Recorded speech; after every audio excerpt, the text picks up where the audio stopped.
Well, hello again and welcome to the VK6CS Fun with Amateur Radio channel. Now, I just thought for a bit of fun, I'd just try these 2 meters, just tried them on inductance, and just thought I'd try a quick capacitance comparison. Now, I have this little L match that I made here, the capacitor in the L match, currently connected to the meter on the right, and it's fully meshed. Now there'll be a little bit of stray capacitance because of the leads, but not a lot. I suspect it's probably a 470 picofarad capacitor, because this is showing 473 point something picofarads. You can probably see that sort of changing slightly as I've sort of just moving my hand around it. Yeah, okay, so I'll adjust that variable capacitor. And as you can see me adjusting it, you can see the value changing, I hope, on that meter on the right. It's down to 325 picofarads. Continue to adjust that down, 188 picofarads, 78 picofarads, and that's with the capacitor completely unmeshed, about 33 picofarads. So hopefully you can see that on there, 33 picofarads. So now let's see what happens if I apply the other meter, or attach the capacitor to the other meter. As I say, there'll be a little bit of stray capacitance because of these fly leads, but not a lot, not a huge amount.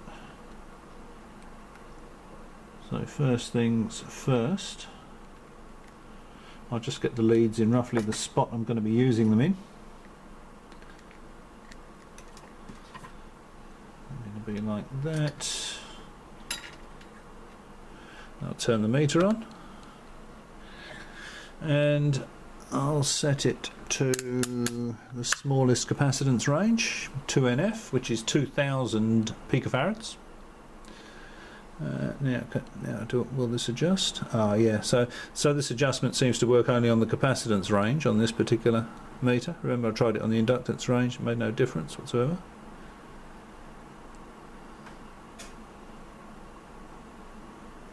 There we go.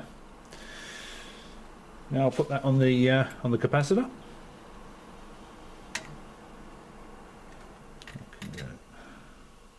It's me touching it on there and on there, and that is showing 0.03233 nanofarads. So that's 33 picofarads. So if I now adjust that back up again, that went up to about 78. It's going up. That's just me meshing the capacitor on the L match, up and up and up and up and up and up, and that's fully meshed. And that's pretty much what the other meter showed. So that's showing 0.476 nanofarads, which is 476 picofarads, and I think the other meter showed 473. So that's certainly close enough, isn't it? So that meter would be very good for would be fine for capacitors. If you were going to make a capacitor for a radio circuit, and you needed a a 47 puff like that, so 0.047 nanofarads is 47 picofarads. You would be able to you'd be able to do it with that meter. Go up, sort of more realistic sort of value, I don't know, would be what, 100 puff.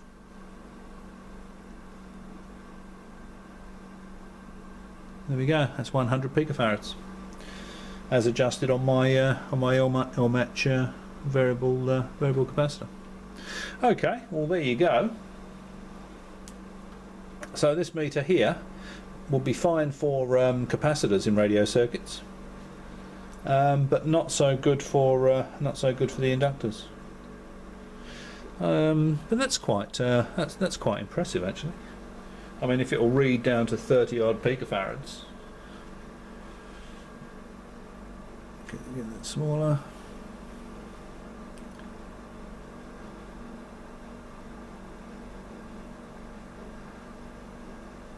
Yeah, that's the smallest.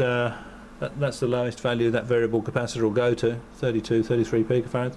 It's probably going to read down to 5 picofarads, no problem at all. Certainly the sort of values that you would need if you were making radio circuits. You know, you're probably going to be needing more than. More typically, you'll be in the sort of 100 puff to 500 puff range if you're mucking around with HF amplifiers. So that would be absolutely fine for that.